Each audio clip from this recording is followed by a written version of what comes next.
Before we start, make sure you subscribe and like this video. I lost my dog a few years ago. He suddenly showed up on our porch a few weeks back. A few years ago, I had a dog named Bear. A bit on the nose for a Newfoundland, I know. But the day I found him wandering around the street, I was more concerned with helping him than coming up with something clever. As such, the name started out as a joke. But when I was sure that I was gonna officially adopt him, and the time came to actually give him a name, I had been using it so consistently that he responded to it. So, Bear it was. He was a good dog. I never figured out how old he actually was. He didn't look very big when I found him, but I'm not privy to dogs, especially ones this big, so I never could pin down an age. He was certainly a character. He barely ever barked, would sleep on my floor instead of the expensive bed that I bought him. Just my luck.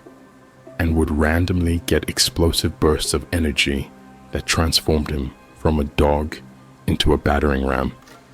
He alternated between being afraid of his own shadow and being willing to die for me, all over a squirrel that scurried in front of us while we were out on a walk. I bought him a red collar that just barely fit him, and he made it his mission to try and discard it in the funniest ways possible, like rubbing his neck against walls and scratching at it with his hind legs. Despite his quirks, I loved him, and he certainly loved me. If you really gave it some thought, he was odd in other ways than just his personality. I mean, on the day I found him, what was a Newfie doing in the middle of a toll road in the forests of California? I just assumed he was a puppy from a mill that got out, but it was cooler to imagine some crazy backstory for him. Bear, the vampire dog, who prowled the Six Rivers National Forest as its apex predator, was tamed one day by half a ham sandwich. It gave me a good laugh, if nothing else. It was a couple of years after I got Bear that I started dating a girl I'd met at a coffee shop a few miles away. We'd hit it off to the point that we were staying at each other's houses, and life was good. Bear seemed to like her, and since she had his seal of approval, she had mine. That's just how it worked. One day, I left her in charge of watching Bear while I ran errands. Given that he'd chewed through the bottom of a door the day prior, we were working on it. I couldn't leave him by himself, and since the grocery store was a few miles away from my house, I thought she shouldn't have any trouble with him. She was a vet tech, after all, and had given me plenty of pointers on how to deal with him.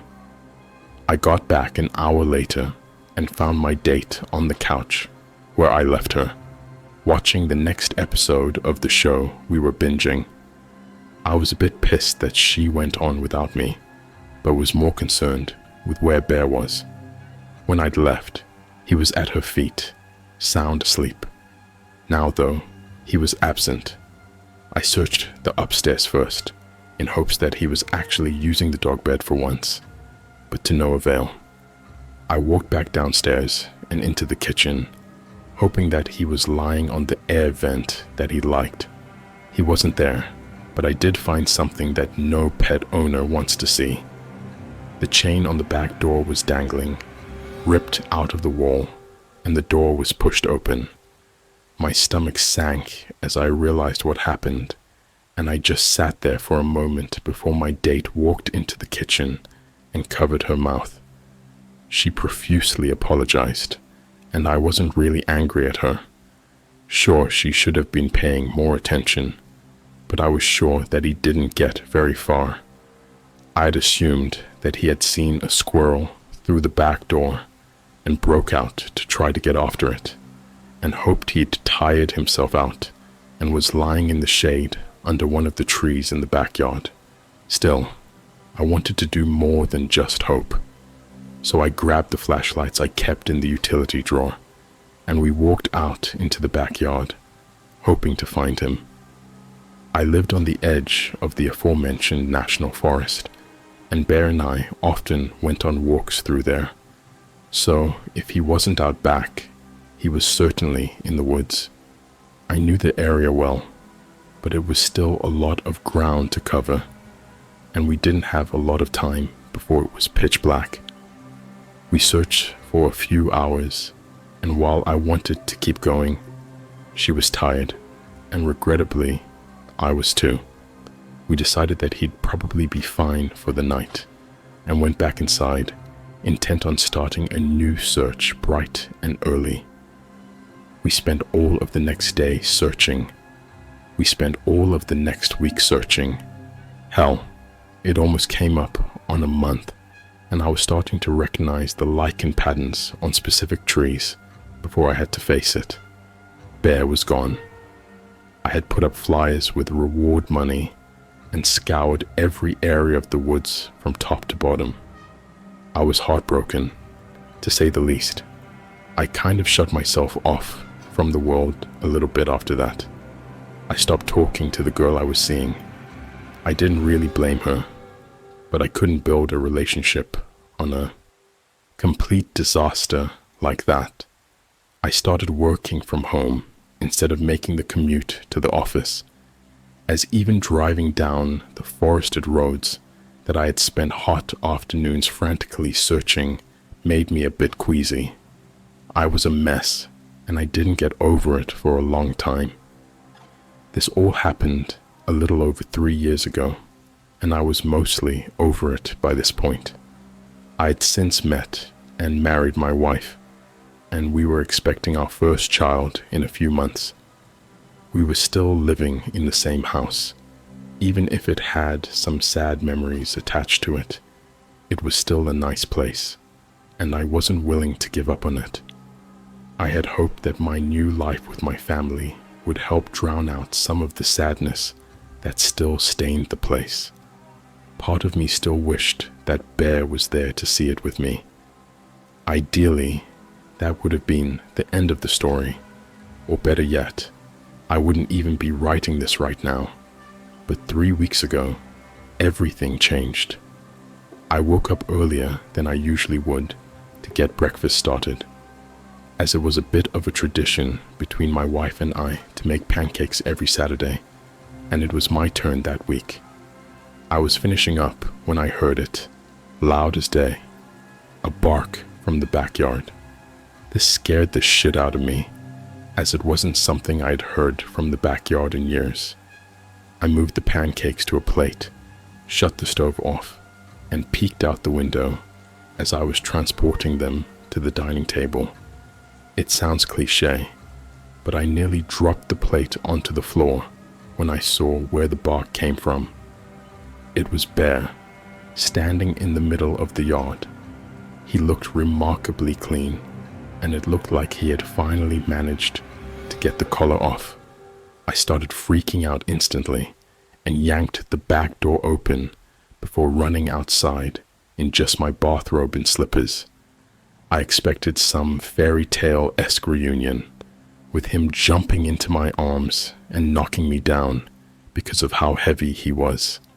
I was ecstatic to see him, and I was expecting him to feel that same way. Instead of running towards me, he turned and ran towards the tree line, growling. He turned around and got into an aggressive stance, his tail still and his eyes narrowed. I was stunned, but I figured that he had been in the woods for so long that he was probably scared to death by seeing me again. Regrettably, he might have also felt that I'd abandoned him, but that was a possibility I didn't want to consider at that moment. He just needed some TLC, and he'd be my dog again, just like that. I ran inside and grabbed the half-empty package of bacon from inside the fridge. I threw it on the stove and went back to the window, watching as Bear laid down in the yard. Oddly enough, he didn't lie in the shade under the trees, like he usually would have. but right in the sun. 3 years was a long time to be lost, so maybe his habits had been turned upside down by learning to survive. I put the bacon in a paper bowl and walked outside. I shook the bowl, calling his name from the concrete porch. He didn't budge, still lying in the middle of the yard. I figured I'd leave it sitting out, and he would come get it when he felt more comfortable. My wife was up by this point, justifiably confused by me calling my lost dog's name from the back of the house. I excitedly showed her that he had returned, but she seemed less enthusiastic than me. She smiled upon seeing him, but she didn't have the same connection to him that I did, so I couldn't blame her for her diluted reaction. I went to the store right away to grab new dog food, water, and food bowls, and most importantly, parts for a doggy door. We lived in a safe enough area that I could install one without fear of a break-in, and I wanted to ease Bear back into our house by letting him come in at his own pace. I spent the whole day installing it, glancing over my shoulder every few seconds to make sure he wasn't getting into trouble. He just laid in the sun, presumably napping.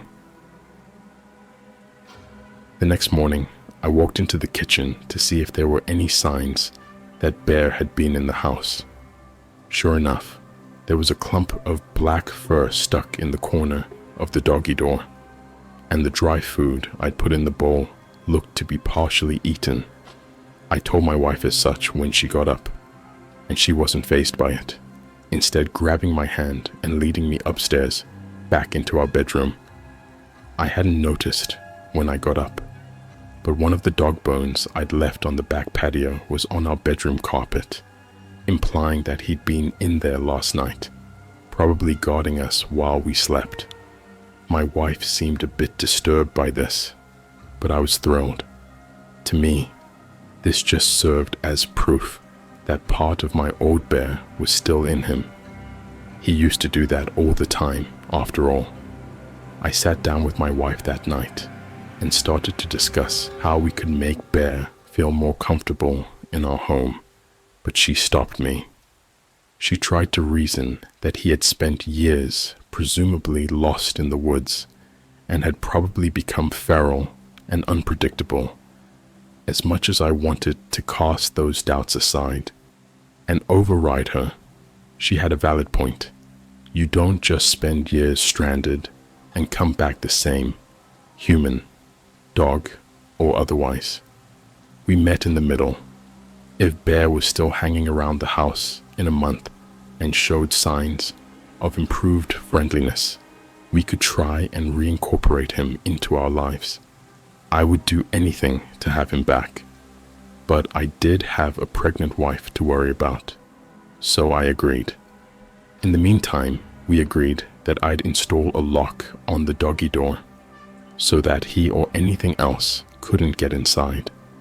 I made a mental note to go to the hardware store sometime next week, as the next day was a national holiday and it was closed.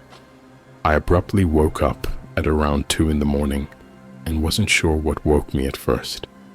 I thought that I might need water, so I started to head downstairs to get some from the tap. When I got into the kitchen, I started to retrieve a glass when I heard what sounded like scratching on the siding of the house. It was loud and rapid, as if something was trying to claw its way through the wall. Puzzled, I turned to look out the window and almost choked on my water when I saw Bear's head looking through the kitchen window. As soon as I saw him, the scratching immediately stopped. He wasn't panting or anything, despite the fact that it sounded like he was trying to dig through the wall moments prior.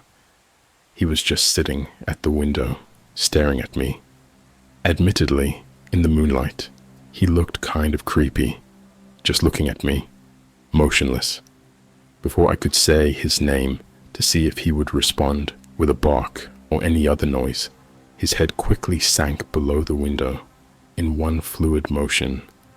Usually, When dogs dismount from a surface, they're looking over while standing on their hind legs. There's a moment where they remove their first front paw and sort of stumble under their weight before moving the other one. That didn't happen here though. He just vanished without a sound. I was really creeped out by this point, but figured that he was just surveying the house to see if he felt more comfortable inside.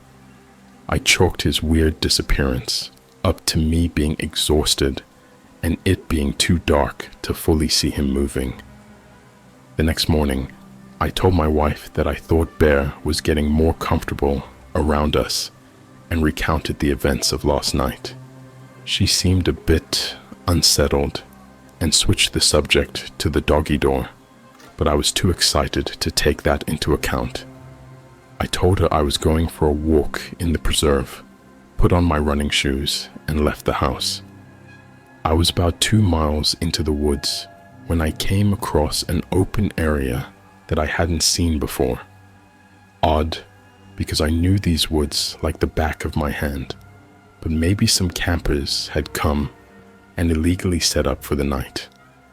Several small trees in the area were snapped at the base, possibly in an attempt to free up space for a tent.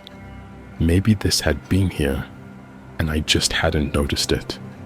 That was the theory I was operating on at first, until I looked down at my feet and noticed what was going on. There were white objects poking out of the dirt, which I thought were just pebbles when I arrived. Now that I had actually stopped to look around though, I noticed that they weren't rocks at all, but little animal bones. I wasn't really fazed upon seeing this. Animals die in the woods all the time, and I'd probably just stumbled across a mountain lion's work. That would have made sense, except for a few things.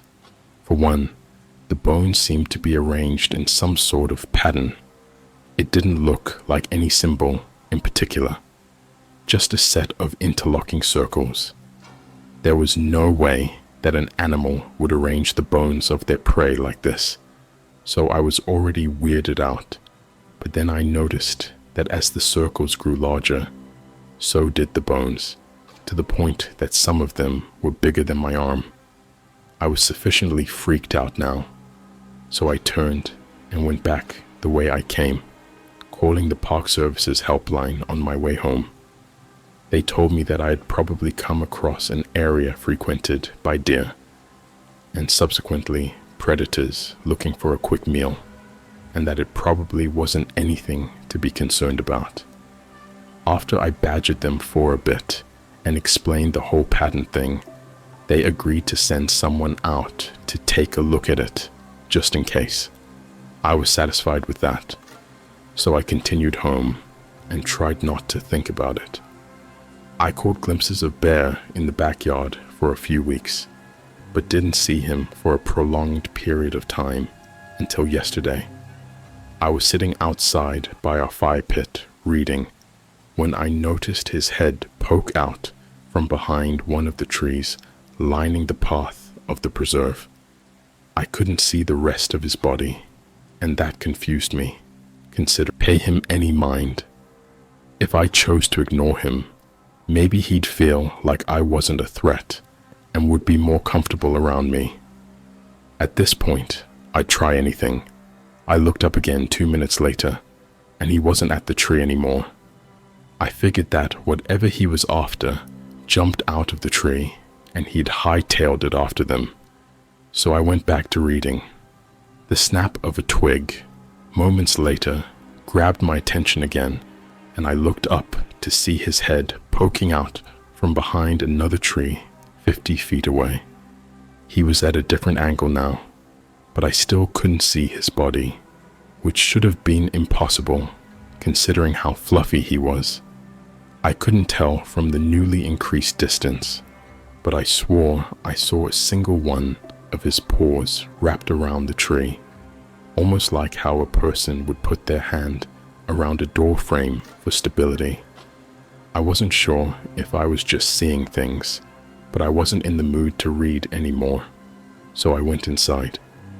It hurt me to admit this, but at this point, I think I was accepting that Bear was too far gone, and I couldn't really blame him for that. He was an animal who had been thrust into the cold, dark wilderness, and to expect him to be unchanged by that would be unfair. Still, I was building a family, and it was my duty to protect them. The next day, I got my opportunity to do just that when I spotted Bear once again lying in the center of the back lawn. I grabbed 2 baking sheets and walked outside, slapping them together and yelling. This loud display apparently worked, as he shot up and darted towards the tree line. I felt like absolute shit after doing this, but it was what needed to be done. I thought that would be the end of it. I spooked him away, and now I could focus on getting our lives back to normal. Today was a Saturday morning, and instead of making pancakes, I intended on surprising my wife with breakfast from her favorite local donut shop, as she told me that she'd been craving them the night prior. I'm no dummy when it comes to hints, so I hopped into the car and peeled out onto the road, hoping I'd get there before all her favorite flavors sold out. As I was speeding down the road, I saw it, or at least I thought I did. Under one of the trees on the side of the road, I saw Bear. He was standing on his hind legs with no support. He didn't move his head to look at the car, or even show any kind of reaction to me passing him. He just sat there, doing nothing. I slammed on the brakes, and thank God there weren't any other cars on the road at this time of day, because I would have caused an accident. I looked into the rearview mirror and saw nothing under the tree.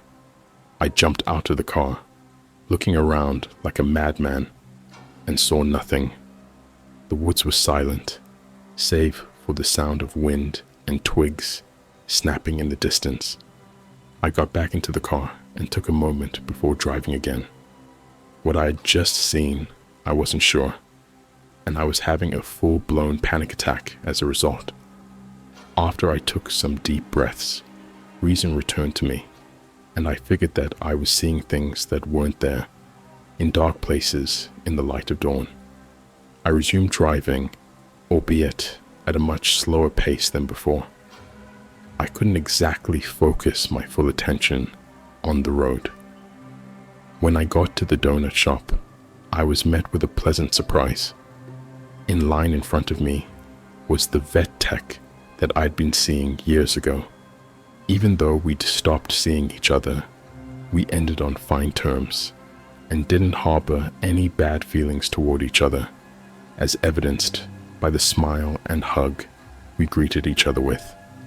She asked to grab a couple of coffees and donuts to catch up for a little bit before I returned home, and I agreed, wanting to get my mind off of things. She had done well for herself. She was a full-blown vet now, and had been for some time. She was married and had a son, and gave me a bunch of jokey warnings about parenthood.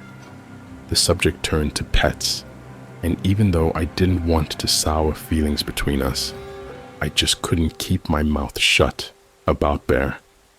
I told her everything that happened, save for what I'd just seen 15 minutes ago. I wasn't even sure if I'd actually seen it. She looked concerned while I talked and tried to interject a few times, but I just kept spilling my feelings. When the floor was finally hers, she hesitated for a second and then spoke. "That's impossible." "What?" "I really didn't want to tell you this because I didn't want to hurt you more, but a few months after we stopped talking, someone brought Bear into our office. He was hit by a car, and we did everything we could, but there was nothing we could do. I didn't call you about it because I didn't think you wanted to hear that your dog was dead." I asked her how she was so sure. It couldn't be. I'd seen my dog alive. His collar. He had his collar on when he came into the office, the red one with his name tag on it. I left the shop after that. I didn't leave the parking lot though, not because I was afraid to go home, even if I was, but because I was ashamed. I'm a bad husband. I forgot to get a lock for the doggy door. Please subscribe and like the video. Also comment your favorite horror movie so I can stay motivated to upload more videos like this.